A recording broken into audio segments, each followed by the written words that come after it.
around the year 1800, Alexandro Volta, let me write this correctly, his name, Alessandro Volta, made the first battery.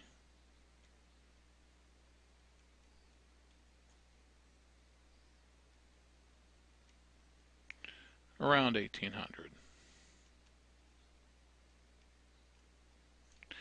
And he made it by basically taking stacks of different metals and putting different acid-soaked materials in between.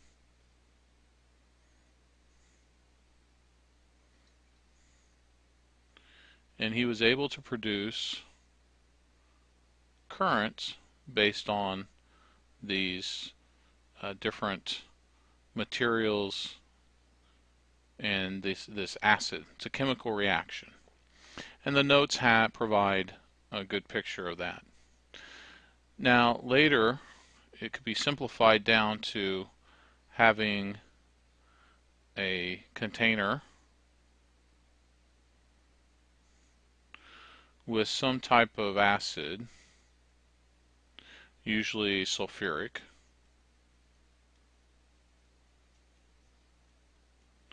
and putting in an electrode,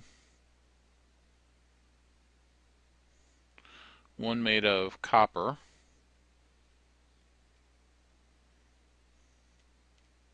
let me write that a little bit better,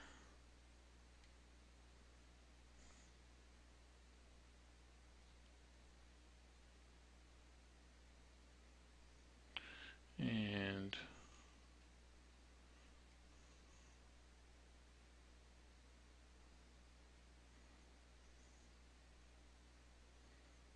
okay, get by drawing a little bit better. So this would be copper, and we'd have another one over here.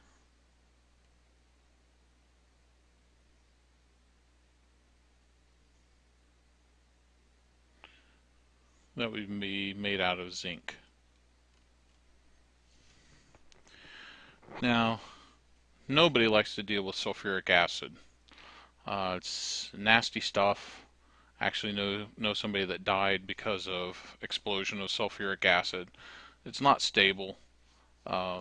So what has been done recently, I mean, we still use lead acid batteries. They're still useful, but for home use and safety, what has been done is take and put inside of a zinc can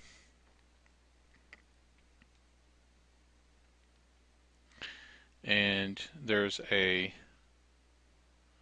little button on top, and inside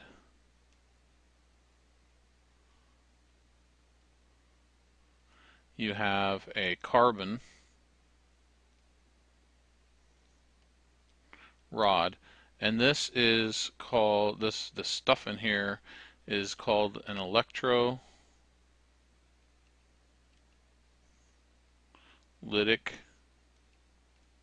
paste, and it's just basically a acid gel.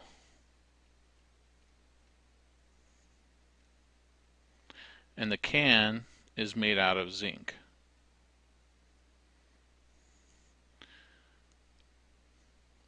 And so this acid in this paste reacts with the carbon and the zinc to create a difference in charge. Now when you have one container or one of these, we call this a cell. And the schematic symbol is the short and long lines separated, and one side is negative, negative is on the short side. Now if we hook a number of these together, we have a battery.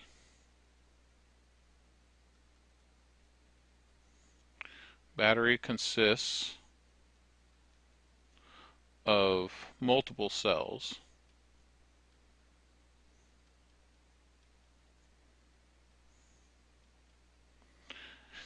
and the symbol is alternating short and long lines to represent the cells in series. So for a cell, it's going to look something like this.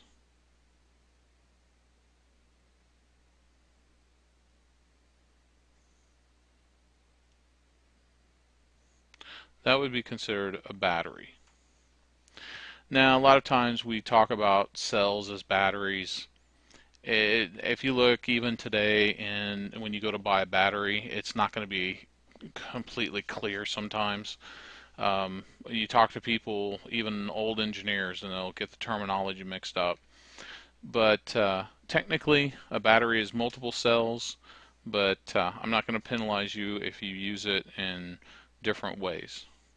And the battery is just a source of potential. A cell or a battery is just a source of potential.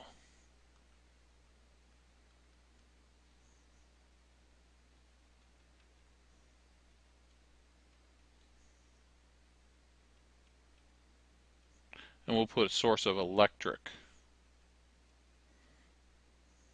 potential.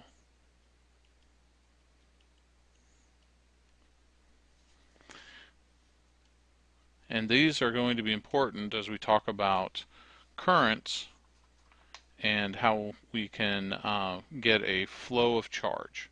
So that'll be the next topic.